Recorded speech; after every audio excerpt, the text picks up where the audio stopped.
pasada empezamos el tema, las maquinaciones de nuestro enemigo, desde la perspectiva teológica de Nehemías. Aunque no nos quedamos en Nehemías 6, fuimos y avanzamos un poco más con algunos otros textos, principalmente la tentación de Jesús en Mateo capítulo 4. Y desde ahí pudimos aprender algo muy importante: nuestro enemigo no es un ser carente de inteligencia, es un ser extremadamente astuto, y sus planes para tentar, para poner a prueba y para someter a los hijos de Dios va orientado principalmente a sacarlos del buen camino. Y una vez que los ha sacado del buen camino, ha quebrado su propósito, y una vez que ha quebrado su propósito, lo ha inutilizado para el ministerio. Entonces, estudiando estos temas, pues hablamos muchísimo y hablamos largo y tendido respecto a lo que es nuestro adversario, cómo se comporta, cuál es su forma de trabajar, cuál es su manera de influenciar en el pensamiento de las personas para que finalmente nosotros reneguemos de Dios. Entonces, sobre la base del texto teológico de Nehemías, pudimos estudiar cómo los enemigos en el tiempo de Nehemías le pedían que saliera y dejara la obra que estaba realizando en la ciudad para que se encontrara en algún otro lugar y ahí poder hablar acerca de sus diferencias. Y hablamos respecto a que el cristiano no tiene nada que conversar con sus enemigos ni con el mundo. No vamos a negociar, no vamos a hablar, no vamos a pretender tener, y lo conversamos en su momento, tolerancia respecto al comportamiento del mundo. La tolerancia es un discurso político, humanista y social, no es un discurso de iglesia. Nosotros tenemos un término llamado misericordia. Podemos sentir misericordia, pero no estamos tolerando una actitud pecaminosa en ninguno de los miembros de la iglesia. El apóstol Pablo lo pone muy concreto respecto a un caso de inmoralidad sexual dentro de la iglesia. Y él dice: mientras esta situación persista, estas personas no pueden formar parte de la congregación de fe. Esto es en Corintios, 1 Corintios capítulo 5. Entonces, la posición eclesiástica respecto a la situación caída y a la situación pecaminosa de las personas no puede ser tolerancia. La tolerancia es un discurso humanista, social y político, pero a las personas en este entorno social les encanta hablar de tolerancia. Es que usted no es tolerante, me han dicho a mí como pastor, y digo, es que no tengo que serlo. Yo puedo mostrar misericordia, es un aspecto muy diferente. La misericordia busca la sanidad espiritual e integral de la persona. Lo podemos ver en Lucas capítulo 10, la parábola del buen samaritano. Entonces, sobre aspectos puntuales de lo que el mundo nos está hablando, o lo que el mundo está tratando de infiltrarse en el pensamiento cristiano, entendimos que hay todo un sistema de pensamiento de nuestro enemigo buscando sacar al cristiano de la obra, de sus propósitos y del camino de Dios. Y sobre la base de eso vamos a empezar a estudiar el texto que tenemos para el día de hoy. Está en Nehemías capítulo 6, vamos a leer los versículos del 10 hasta el versículo 14. Esta es nuestra primera sección y se va a denominar la confianza en Dios. Versículo 10, dice la escritura: vine luego a casa de Semaías, hijo de Delaía, hijo de Mehetabel, porque él estaba encerrado, el cual me dijo: reunámonos en la casa de Dios dentro del templo y cerremos las puertas del templo, porque vienen para matarte. Sí, esta noche vendrán a matarte. Entonces dije: un hombre como yo ha de huir, y quien que fuera como yo entraría al templo para salvarse la vida. No entraré. Y entendí que Dios no lo había enviado, sino que hablaba aquella profecía contra mí, porque Tobías y Sanballat lo habían sobornado. Porque fue sobornado para hacerme temer así, y que pecase y les sirviera de mal nombre, con que fuera yo infamado. Acuérdate, Dios mío, de Tobías y de Sanballat, conforme a estas cosas que hicieron. También acuérdate de Noadías, profetiza, y de los otros profetas que procuraban infundirme miedo. Ok, los enemigos probarán la confianza de Nehemías en Dios. Muchas personas podrán estar identificadas con esa maquinación de nuestro adversario respecto a nuestra vida cristiana. Está intentando poner a prueba nuestra confianza en Dios. Entonces, ¿verdaderamente confías en Dios? ¿Verdaderamente sigues a Dios? ¿Verdaderamente estás convencido de lo que Dios te mandó a hacer a pesar de cualquier circunstancia que te empiece a suceder? Esta prueba es muy astuta y sutil, y ante esta misma prueba nosotros hoy en día debemos estar atentos y vigilantes. Nehemías llega a casa de Semaías, hijo de Delaía, porque éste se había encerrado en su casa. Es lo que nos está diciendo el texto. Decía haber recibido un mensaje de Dios donde le indicaba que esa misma noche vendrían a matar a Nehemías. y que su única salvación era entrar al santuario del templo para salvar su vida. Ahora bien, una persona podía huir al santuario para salvar su vida si estaba en peligro. Vaya al libro de Primera de Reyes, capítulo 2, versículo 28.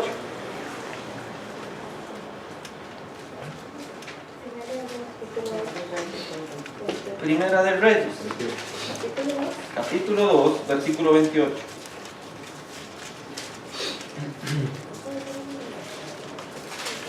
Dice la escritura: y vino la noticia a Joab, porque también Joab se había adherido a Adonías, y si bien no se había adherido a Absalón, y huyó Joab al tabernáculo de Jehová, y se asió a los cuernos del altar. Esta era una costumbre. Lo que está sucediendo acá es que Joab ha procurado el mal y la muerte del rey Salomón. Entonces, la pena por este acto era la muerte. Entonces, él, al saber que toda la trama de desestabilizar el reino de Salomón ha fallado, entonces él huye y se hace de los cuernos del altar, procurando salvar su vida así, buscando misericordia, buscando salvación. Ahora bien, según la ley, en Números capítulo 18, versículo 7, puede apuntar la cita, un laico no podía entrar al santuario. Una persona que no formara parte de la familia sacerdotal, del linaje sacerdotal, no podía entrar al santuario, sino solamente las personas que eran según la descendencia de Aarón. Entonces, este acto habría desacreditado el testimonio de Nehemías delante del pueblo. Lo que buscaban los enemigos de Israel era desacreditar el testimonio y el buen nombre que tenía Nehemías delante del pueblo. Esto es muy importante. Vea la importancia de entender estos versículos. Semaías era hijo de Delaya, un hombre que según Esdras, vaya a Esdras capítulo 2, está antes de Nehemías. Esdras capítulo 2, versículos del 59 al 60. Está dando una enorme lista genealógica acerca de los que volvieron con Zorobabel. Estos fueron los que regresaron de la deportación de Babilonia a volver a restablecer y a reunificar la nación de Israel en tiempos de Zorobabel, quien era gobernador de Judá. Entonces, en este tiempo se hace un censo de quiénes fueron los que regresaron. Y vea lo que dice, versículos 59-60.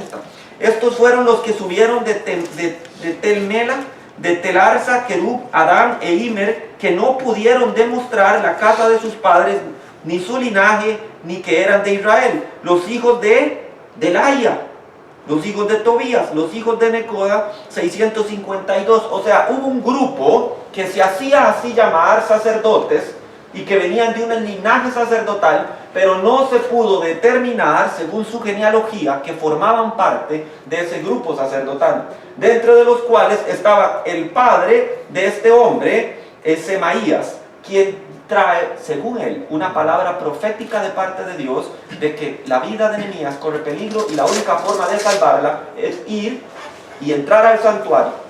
Y dice, yo iré contigo, porque él decía, yo soy sacerdote. No es sacerdote. Según Esdras capítulo 2, esta persona se hacía llamar profeta y sacerdote, mas no lo era. Y entonces la prueba en este consiste en que ponga su confianza en lo que le está diciendo un hombre y no la confianza en lo que Dios le ha establecido desde hace varios años atrás. Entonces esto es muy relevante, porque tú no puedes entrar al santuario por ser laico, pero yo soy del linaje sacerdotal y por eso iremos juntos, es la suposición. Pero eso era falso. Semaías no era ni del linaje sacerdotal, y si Nehemías entrara al santuario con Semaías, habría quebrantado la ley de Dios. Su testimonio habría sido arruinado y estaría desautorizado para llevar a cabo la obra. Es lo que anda buscando el enemigo hoy, arruinar su testimonio. Que todos vean y que sea usted expuesto ante los ojos de todos, que usted no es capaz de cumplir el mandato de Dios. Oponía a Nehemías en la posición de ridiculizar. Recuerda lo que sucede en el texto anterior que leímos en Nehemías, vuelva a Nehemías capítulo 6. Sanbalat envía una carta abierta Y esa carta literalmente es una amenaza. Dice, entonces Sanbalat envió a su criado para decir lo mismo por quinta vez con una carta abierta en su mano. Versículo 5. Continuamos en el versículo 6, en la cual estaba escrito, se ha oído entre las naciones, y Gashmu, que es Gesem, lo dice, que tú y los judíos pensáis rebelaros, y que por eso edificáis tú el muro con la mira, según estas palabras, de ser tú su rey. Y que has puesto profetas que proclaman acerca de ti en Jerusalén, diciendo, hay rey en Judá, y ahora serán oídas del rey las tales palabras, ven por tanto y consultemos juntos. Entonces, lo que esta carta le está diciendo es, te vamos a acusar delante del rey de Persia, que te quieres rebelar contra su reinado. Y que como te quieres rebelar contra su reinado, ¿cuál era la pena por ello? La muerte. El rey de Persia enviaría a matarlo. Y por eso la acusación de Semaías parece tener cierto sentido. Semaías le dice, esta noche vienen a matarte. Lo que le está indicando a Nehemías es, huye al altar y pide misericordia para que no te maten. Esta implicación, vean lo sutil y lo increíblemente astuta que es. Porque esto implicaría no solo que Nehemías no tiene confianza en Dios, sino admitiría que se ha rebelado contra el rey de Persia, algo que no ha hecho. Y al hacerlo así, estaría huyendo como un cobarde. Misericordia. Es extremadamente sutil y va como un engaño, porque es un soborno. Por tanto, Nehemías asegura, un hombre como yo ha de huir. ¿Y quién que fuera como yo entraría al templo para salvarse la vida? No entraré. Nehemías sabe que él no es un sedicioso que haya cometido traición, por tanto no es culpable de nada y no debería huir al templo. También sabe que por ninguna otra razón un hombre laico como él debe entrar al templo. A David se le permitió entrar e incluso tomar de los panes de la proposición cuando tenía hambre, pero era porque era el escogido de Dios para reinar, un hombre conforme al corazón de Dios. Así que entiende que estas palabras no las ha enviado Dios. Siempre me han preguntado cómo se puede verificar si una palabra profética es cierta o no. Yo siempre digo la revelación profética completa es la Biblia. Si usted lee su Biblia hasta el Apocalipsis capítulo 21, usted se dará cuenta que Dios nos ha dado la palabra profética hasta donde se necesita saber. No necesitamos saber más allá porque Apocalipsis finaliza con una de las más grandes aseveraciones de esperanza y de fe del cristiano. Él dice, en aquel día Dios enjugará toda lágrima de sus ojos y no habrá más llanto, ni muerte, ni dolor, porque las cosas viejas habrán pasado. Y entonces nos muestra que a partir de ahí estaremos siempre con Él y no necesitamos nada más. Pero las personas han perdido la idea y andan buscando que alguien les diga, como si fueran agoreros o como si fueran adivinos, quién les puede decir lo que les va a pasar. Si alguien viene a nosotros con revelación profética completa, esa es la Biblia. Y si alguien viene a nosotros con alguna otra palabra de parte de Dios, debe ser congruente con la Biblia. No puede contradecir lo que la Biblia dice, y más aún esta persona debe ser capaz de decirnos el versículo bíblico o el texto donde Dios le mandó a decir tal cosa acerca de David, tal cosa acerca de Pedro, tal cosa acerca de Rebe. Uno tiene que preguntar, ¿y de dónde sacó usted eso? Es que Dios me habla. ¿En serio? ¿Y cómo le habla? Es que en sueños, es que en visiones, es que no vamos a negar que ese tipo de manifestaciones espirituales existen, porque la Biblia es clara y enfática en eso, pero Dios no le va a dar ningún mensaje que sea contradictorio con su palabra. Así es, así es. Entonces, todo palabra profética, y no vamos a negar tampoco el ministerio profético, por más que muchos pastores o pseudo pastores hayan prostituido el término. Manipulado el término. Pero la palabra correcta es prostituido, aunque suene fuerte, porque han dicho que son profetas y que tienen palabras por dinero. Pedro, por dinero. Es prostitución espiritual. A cambio de tal cosa, a cambio de que usted me dé tal dinero, o que usted diezme, o que usted ofrenda, o haga cualquier cosa, yo le tengo la palabra que Dios tiene para usted en este día. Y suena fuerte, suena difícil de digerir. Hay personas que dicen, es que usted habla muy fuerte, pero mis hermanos, es lo correcto. Eso está pasando. Vean el tipo de prostitución espiritual. Semaías le ha dado esa palabra, ¿por qué? Porque fue sobornado. Versículos del 10 al 14 lo leímos. Fue sobornado, le dieron dinero, dio la palabra que se ajustaba a sus intereses económicos. ¿O no pasa hoy en día eso?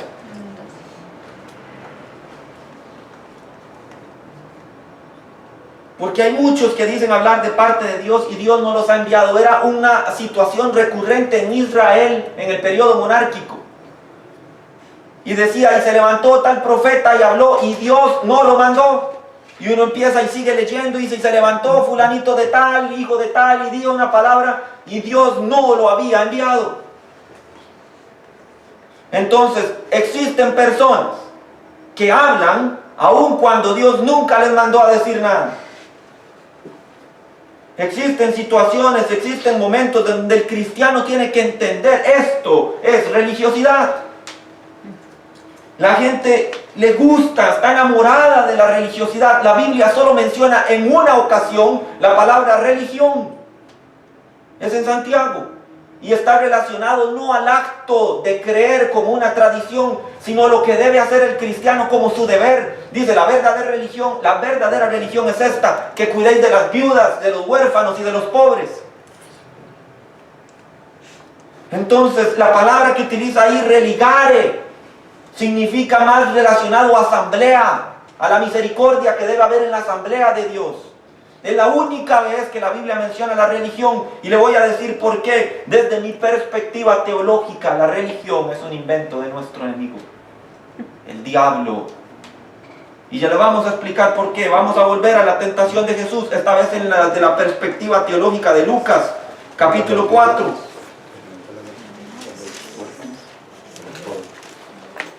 Lucas capítulo 4, vamos a leerla completa esta vez para que usted entienda algunas cositas. Lucas capítulo 4, versículos del 1 al 11 dice, Jesús, lleno del Espíritu Santo, volvió del Jordán y fue llevado por este mismo Espíritu al desierto. Ahí lo explicamos la semana pasada. Por 40 días y era tentado por el diablo. Subraya esa palabra, diablo. En griego, diabolos. Y no comió nada en aquellos días pasados los cuales tuvo hambre. Entonces el diablo le dijo, si eres hijo de Dios, di a esta piedra que se convierta en pan. Jesús respondiendo le dijo, escrito está, no solo de pan vivirá el hombre, sino de toda palabra de Dios. Versículo 5. Y le llevó el diablo otra vez a un alto monte y le mostró en un momento todos los reinos de la tierra. Y le dijo el diablo, y a ti te daré toda esta potestad y la gloria de ellos, porque a mí me ha sido entregada, también lo estudiamos la semana pasada, y a quien quiero la doy. Si tú, postrado, me adorares, todos serán tuyos.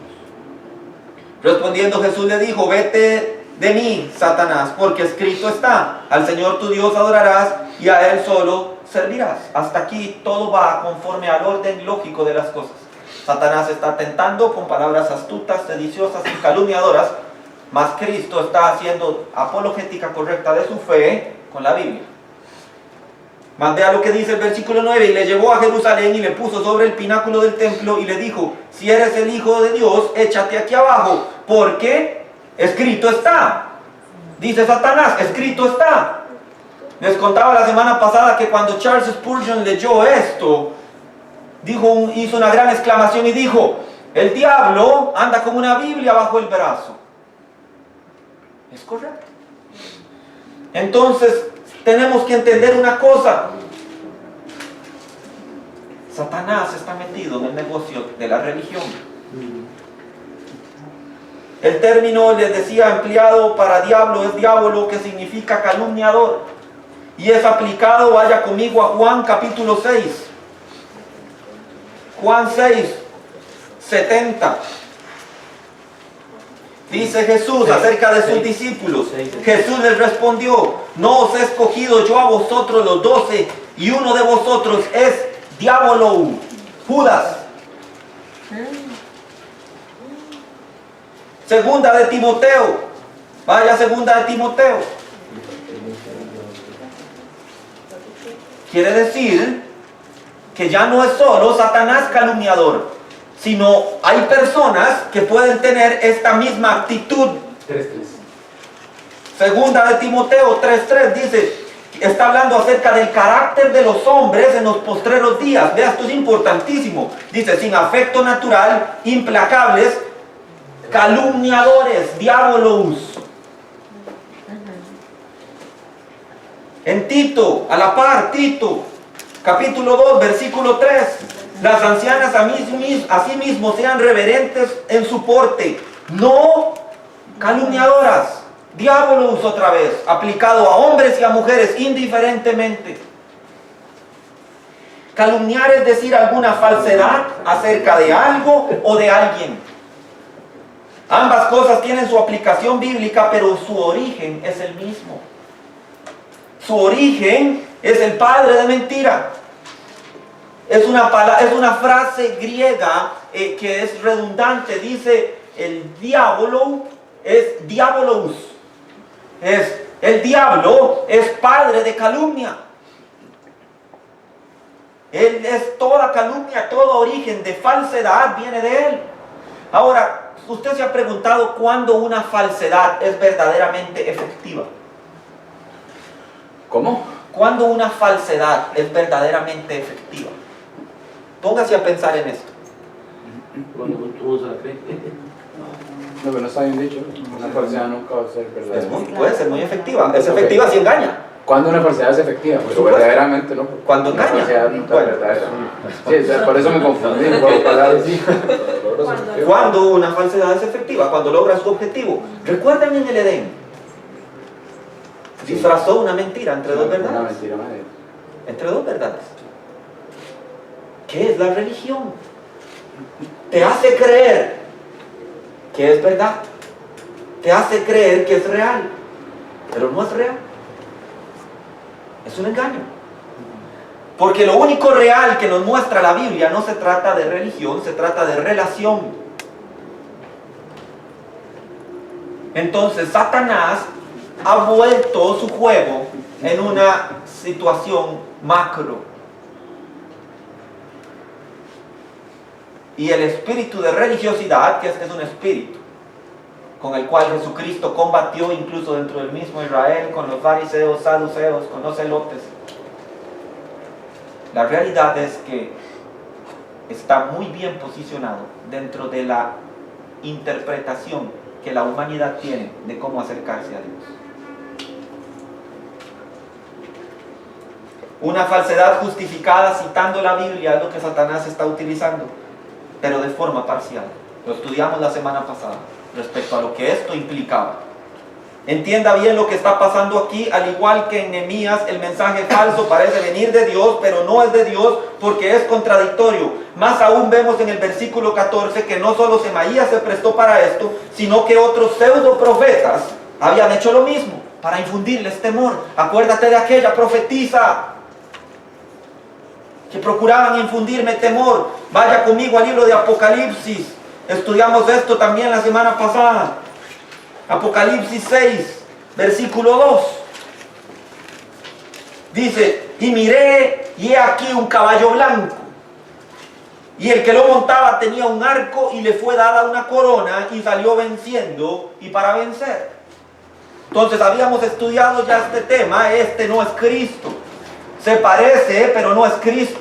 Tiene alguna semejanza, incluso engaña. Hay muchas personas que muchas veces leyeron este capítulo y dijeron, Cristo ya viene, pero no se fijaron que es el Cordero el que está abriendo el sello que hace que ese caballo salga. Lo dice el versículo 1, vi cuando el Cordero, que es Cristo, porque más adelante en el versículo 5 el rollo y el Cordero, fue en el cielo solo fue encontrado uno digno para abrir el rollo. Y este será el Cordero de Dios, el inmolado de Dios, Cristo. Cristo está abriendo el rollo que trae los sellos. Y cuando rompió el primer sello, salió este caballo blanco. Así que este caballo blanco no puede ser Cristo. Mas tiene una semejanza, un engaño. Y ahora vaya conmigo a Mateo capítulo 24.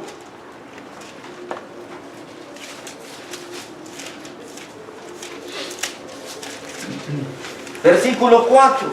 Dice, respondiendo Jesús les dijo, mirad que nadie os ¿qué?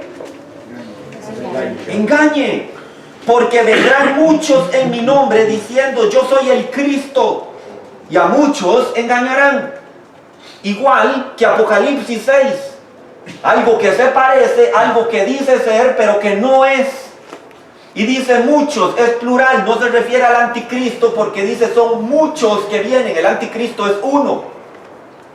Y el anticristo tiene su lugar en Apocalipsis cuando habla acerca de la bestia, y tiene su lugar en Mateo cuando está hablando acerca de las tribulaciones y principios de dolores. Mas lo que se refiere, dice, yo soy el Cristo. ¿Qué es el Cristo? En el griego la palabra es Christos, que es una palabra derivada de la palabra Meshaya, que significa Mesías en el hebreo. Y Mesías significa el Salvador. Entonces vendrán muchos que dirán yo soy el Salvador, o esta doctrina es la correcta. Es el principio teológico de lo que es una secta. La secta, y apúntelo, es toda perversión o deformación del cristianismo bíblico. Eso es una secta. Otra característica que tienen las sectas, tuvimos que estudiar en seminario cuando estábamos teología, sectas y religiones mundiales. Otra característica que tienen las sectas es, venga a mi iglesia y aquí se salva. Los testigos de Jehová dicen, lejos de nosotros no hay salvación. Los mormones dicen, lejos de nosotros no hay salvación. El catolicismo romano dice, lejos de Roma no hay salvación. El cristiano nunca dice, venga a Home Church o venga a cualquier otro lugar y se salva. El cristiano le presenta a las personas a una persona que se llama Jesucristo. Amén. Amén. A las personas, usted no va a traer a una persona a una iglesia, usted las lleva a los pies de Cristo. El cristianismo no es una religión, el cristianismo es una persona que se llama Cristo. Amén. Así es. Más ahora todos son cristianos y eso se llama ecumenismo. Metamos todos dentro de la misma canasta. Al fin y al cabo todos somos hijos de Dios, todos somos creación de Dios, mas no todos somos hijos. Así es. Esa es una realidad bíblica. Ecumenismo, tenga mucho cuidado con eso. Bueno, al fin y al cabo usted piensa de esa manera, igual venga a mi iglesia ahí, de eso no se trata. El mismo principio que había dicho, no hay tolerancia dentro de la costumbre y del pensamiento cristiano. Puedo tener misericordia, la misericordia me lleva a ver, es una cuestión espiritual. La palabra griega utilizada es esplagenizomai, que significa que algo se conmovió dentro de usted cuando vio la necesidad. Y dijo, yo veo la necesidad, pero no quiero que estés así. Voy a ponerme en los brazos y en las manos de Dios para que Él me use y pueda ser cambiado. Amén. Es principio de cristianismo básico. Entonces, ¿qué hace la religiosidad? Le roba el espíritu al cristianismo y lo convierte en una máquina seguidora de tradiciones o de hombres. Y lo hace creer que eso es espiritual. Es extremadamente peligroso, desacredita completamente. La razón de la religiosidad imperiante en este tiempo es la principal razón por la que las personas afuera dicen no quiero nada con esos cristianos porque son un montón de hipócritas. Es la razón, es porque no son cristianos, son un montón de religiosos. Mas si viviera el evangelio de la gracia y de la misericordia de Dios, verían en cada uno de nosotros el rostro de Cristo. Así es. Hay una extraordinaria prédica de John Piper que se dice, por esta cruz te mataré. Cristo no está interesado en su humanidad, Dios no está interesado en nuestra humanidad, quiere que usted muera para que Él viva. Así es. Gálatas 2, versículo 20, con Cristo estoy juntamente crucificado y ya no vivo yo, mas vivo Cristo en mí. Cuando leemos la Biblia con discernimiento nos damos cuenta que es tan clara. Otra aberración teológica que está sucediendo en el mundo cristiano es Cristo vino a morir por usted por el gran valor que usted tenía para Él. Es una herejía. Nosotros éramos enemigos de Cristo. Nosotros éramos enemigos de la cruz de Cristo, estábamos desviados completamente. El acto de amor de la cruz muestra el amor tan grande que hubo porque nosotros no lo merecíamos. Es todo lo contrario de lo que se está predicando hoy en día. Porque cuando usted dice que Cristo vino a morir por usted porque usted era de gran valor, le está robando la doctrina más importante que existe en la Biblia, que es la doctrina de la gracia. Era inmerecido. ¿Ven lo que es la religiosidad? Es un engaño sutil. Y entonces, como no estamos metidos, o no hay algunos metidos, yo oro para que usted cada día se apasione más por la Escritura. Pero cuando las personas no están metidas en esto, cualquier cosa que suena parecidamente o que suena similar a algo bueno, el cristiano la está aceptando y le está diciendo amén. Se han puesto a pensar qué hubiera pasado si Nehemías habría cedido a eso. Uy, sí, ay, qué miedo, vienen a matarme, me voy a ir a agarrar de los cuernos del altar. Hubiera hecho el ridículo. Es lo que busca Satanás, ridiculizar la obra de Dios.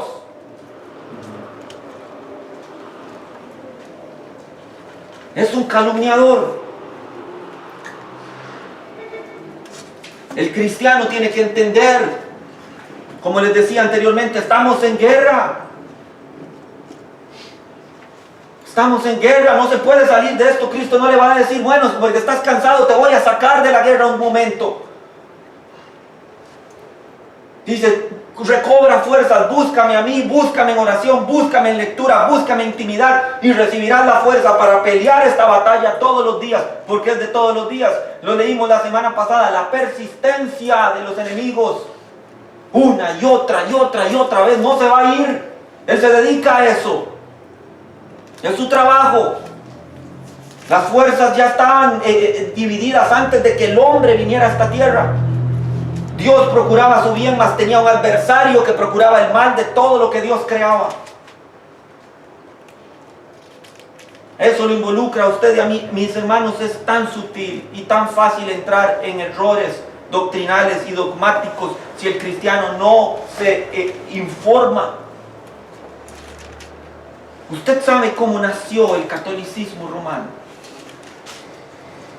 Sabe acerca del emperador Constantino, de la batalla de Milvain, de la visión que él tuvo una visión antes de la batalla donde aparecía una cruz con las siglas Egnos Signos Vincitores, es por este signo vencerás. Y Constantino, que era un emperador, un gran pagano, dijo, vamos a adoptar el cristianismo como la religión oficial del imperio. Y entonces el mundo cristiano celebró el hecho de que, como ya era la religión oficial, ya no iban a perseguir, a torturar y a matar cristianos. Mas eso nunca resultó en ningún bien, porque el cristianismo no llegó a dominar Roma, sino que mezcló el paganismo con el cristianismo. Usted se ha preguntado, mis hermanos, con todo el respeto, si hay aquí alguno que tiene alguna fe, profesa católica, pero se ha preguntado de dónde sacó el catolicismo romano la idea de una virgen, madre de Dios. Se ha preguntado de dónde sacó eso, porque si usted lee toda la Biblia de tapa a tapa, no aparece algo así. Sabía que en medio del imperio romano había una diosa con una figura femenina llamada Diana. Diana de los Efesios, usted lo puede leer en Hechos. Que tenía una figura pagana, que dentro de las deidades había una deidad mujer por la cual se podían engendrar semidioses. Y usted también lo puede ver en la mitología griega a través de Afrodita y a través de todas las figuras femeninas de deidades. Entonces el catolicismo tomó el paganismo que había en Roma y lo mezcló con cristianismo. Se pervirtió la doctrina pura que Hechos capítulo 2 versículo 46 dice, y perseveraban en la doctrina de los apóstoles. Esta doctrina de los apóstoles eran las enseñanzas de Cristo transmitidas a través de los apóstoles. Y se empieza a pervertir y a contaminar al punto que hoy en día se considera literalmente en los rosarios, usted lo puede decir, Santa María, Madre de Dios. Es una aberración. al Cristo no engendrado. Entonces, ven lo sutil. Y hoy en día se predica, se habla, se enseña que esta figura de deidad femenina es intercesora por nosotros delante de Cristo. Para que Cristo interceda delante del Padre, le metieron un paso burócrata a la relación cristiana. Y no conformes con eso, entonces dijeron, metamos santos. Contradiciendo lo que la Biblia dice en Hebreos capítulo 9, 27, que dice, está establecido para los hombres que mueran una sola vez y después de esto el juicio. Ningún hombre puede ser intercesor de otro hombre en el cielo. Y ya no siendo suficiente teniendo a Dios Padre, teniendo a Jesucristo, teniendo una figura falsa de deidad femenina, siguiendo con los santos, se inventaron el purgatorio. Y entonces ahora resulta que con el pago de algún dinero por misas gregorianas y aparte de eso por la oración de algunos, otra persona puede salir del purgatorio y llegar a la Virgen María para que la Virgen María interceda ante Cristo y que Cristo interceda ante el Padre. ¿Le parece a usted eso lógico? Es insanidad mental. Vean, los cristianos tienen que entender un poquito acerca de la historia de la iglesia. Sabía que en el segundo concilio de Trento, el Papa Juan XVI se paró y empezó a leer la Biblia. Después de muchos años se les ocurrió leer la Biblia y empezó, ¡ah, caray! ¡Caramba! ¿Qué hicimos?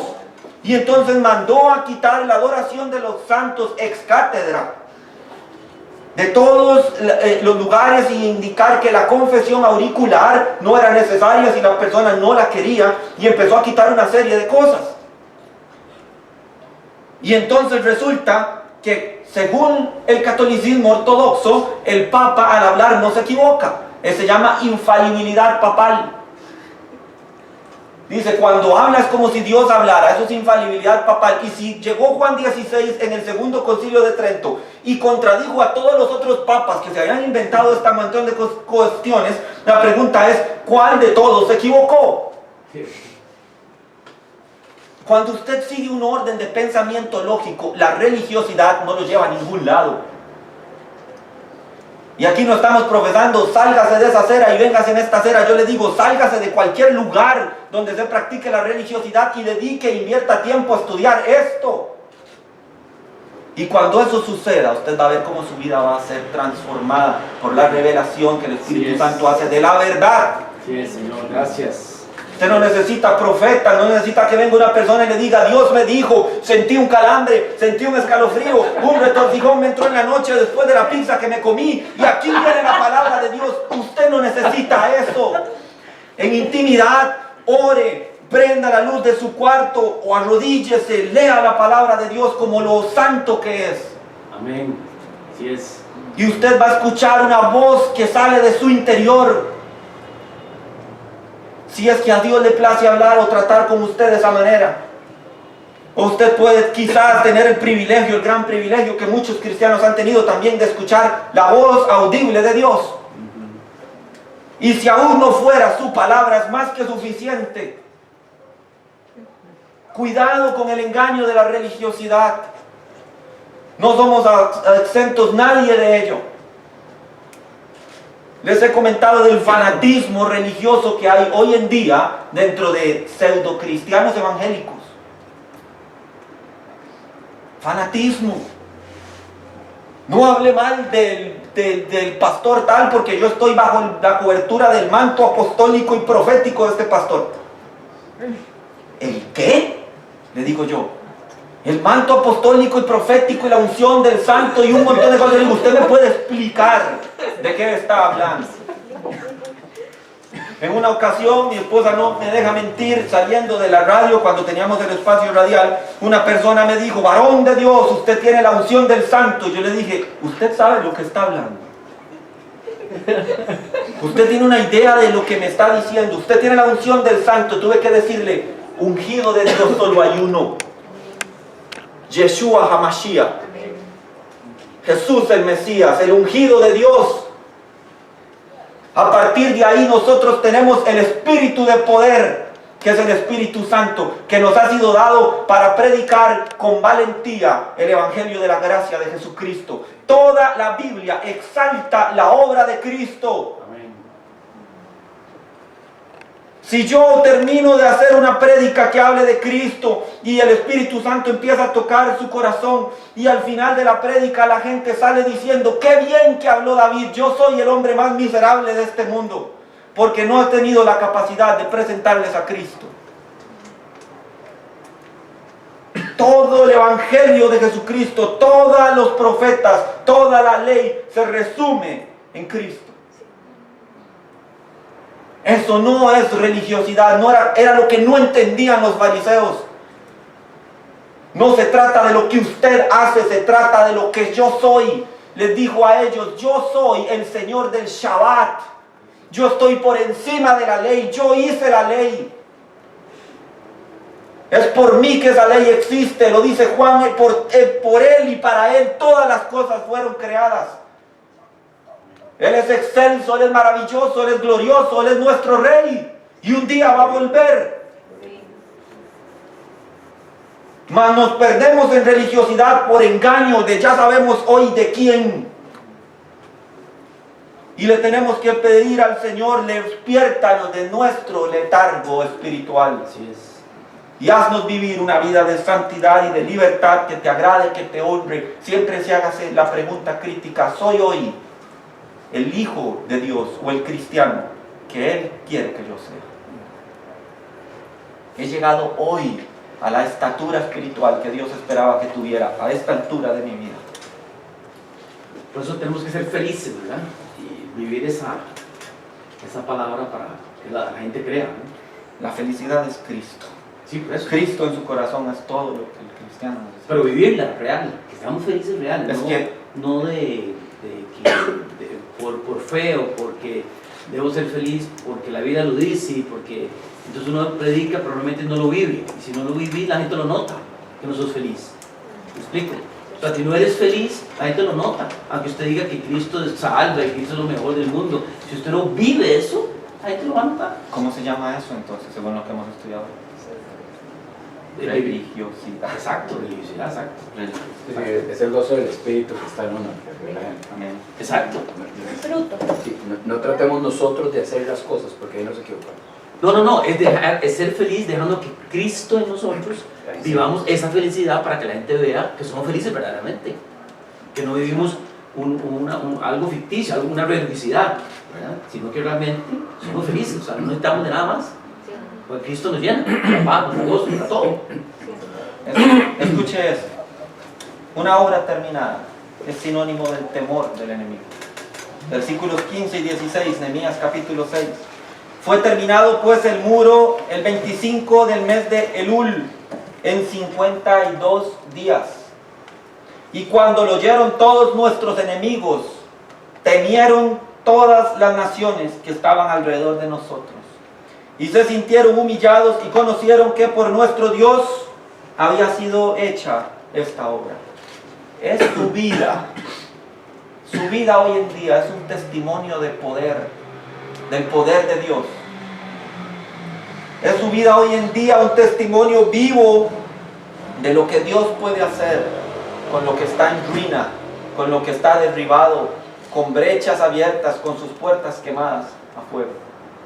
Estudiamos la semana pasada el concepto de puertas abiertas espiritualmente. Es su vida hoy un testimonio de poder.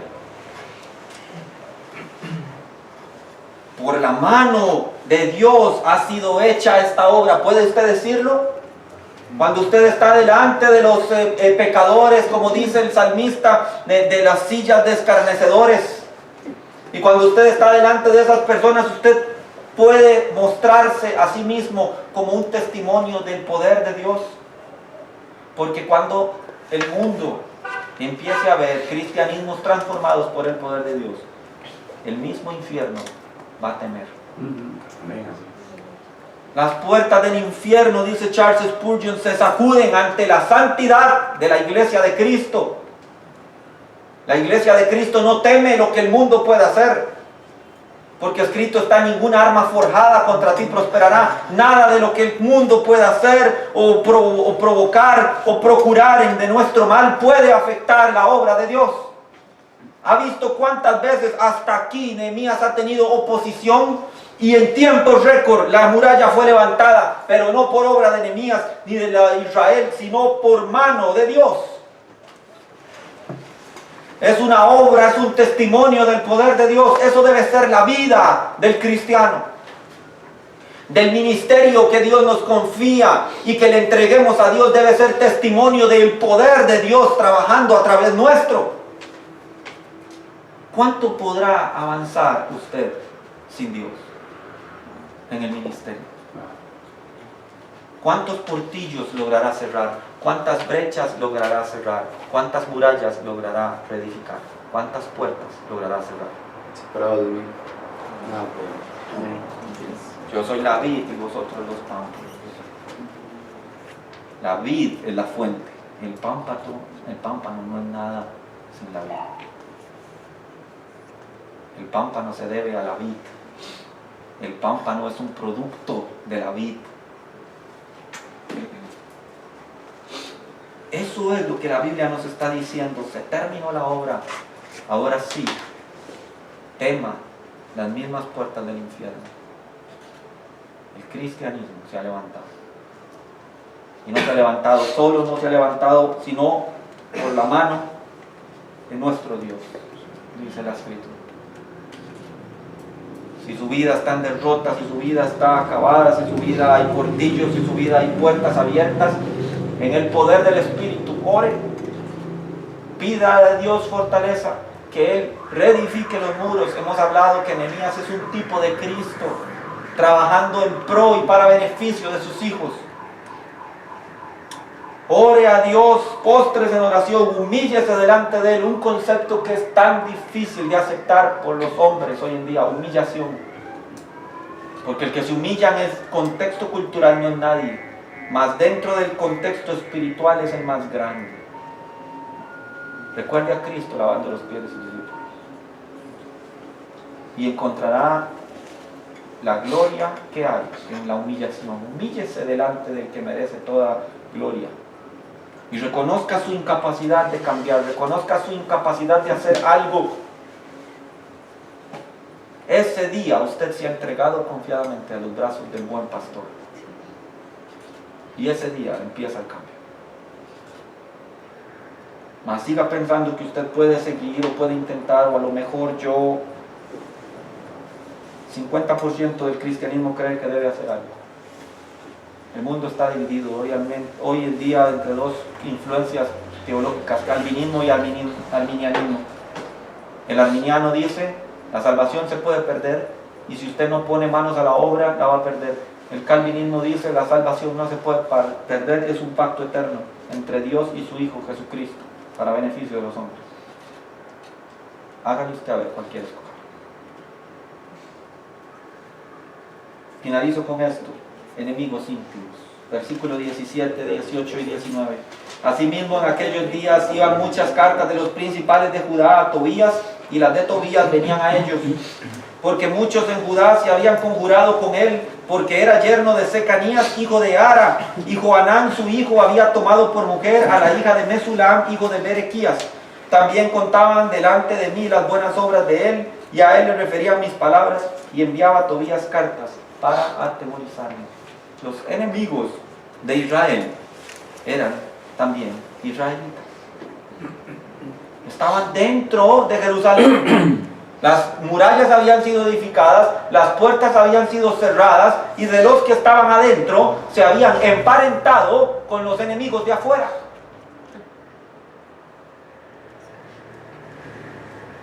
Mesulam, hijo de Berequías. Berequías formaba parte del grupo sacerdotal en Israel. Lo puede leer y buscar en Nehemías capítulo 3, lo leímos acerca de los sacerdotes que trabajaron en la muralla. Berequías trabajó en la muralla. Y aún así su hijo estaba casado con la hija de Tobías. El enemigo de Israel. Y a veces pensamos que el enemigo no se va a meter dentro de nuestras comunidades de fe o dentro de nuestras familias. Cuidado con el familiar que solo pone palabras de duda y de temor en tu cabeza. Aprende a ponerle un alto hasta aquí. Te amo mucho, te quiero como lo que eres, como mi hermano, como mi papá, como lo que seas, más con mi fe no te metas. Cuidado con lo que está sucediendo acá. El enemigo se ha hecho íntimo. Recuerda aquel hermoso cántico: he decidido seguir a Cristo. No vuelvo atrás. No vuelvo atrás. Nos damos cuenta que hay personas que se han conjurado con el enemigo, que han hecho mancuerna para hacer caer a los hijos de Dios dentro de la misma congregación. El Señor, vean lo increíble cómo actúa el enemigo. Jesús tuvo que reprender a Pedro: aléjate de mí, Satanás, porque me eres ocasión de caer. Cuando Pedro le dijo: no te acontezca tal cosa. Cuando procuraba alejarlo nuevamente de su ministerio, que era la cruz. Y pensamos que Satanás no se va a infiltrar dentro de nuestras congregaciones de fe o dentro de nuestras mismas familias. Estamos muy equivocados. Póngale atención a la persona de espíritu caído, de cara larga. Siempre está en tristeza, siempre está en derrota, nunca tiene satisfacción ni gozo. Esta persona ha entrado en un proceso muy peligroso donde puede ser utilizado por Satanás. Entonces todo lo ve mal, va a la iglesia y dice: esto nada, siempre lo mismo, siempre la misma cosa. Ese no es el gozo de Cristo, no es el gozo del cristiano, no es la actitud del cristiano. Entonces póngale mucho cuidado. Durante el ministerio el Señor nos ha permitido ver a lo largo de muchos años muchas personas que vienen a una iglesia, están bien con Dios, pero algo entró en ellos y de a poco van cambiando. Y a veces uno dice: ya no tienes la misma pasión, no tienes el mismo amor, algo en ti está cambiando. Te has alejado, te estás enfriando, algo en ti está cambiando. Cuidado con esos momentos, cuidado con esas actitudes, cuidado con esos hermanos en la fe o con esos familiares que disfrazados de ovejas son lobos. El enemigo muchas veces está en casa. Oremos a Dios para pedir discernimiento y autoridad de parte de Él, autoridad espiritual para decir: hasta aquí llegas. Hasta aquí llegas con tu...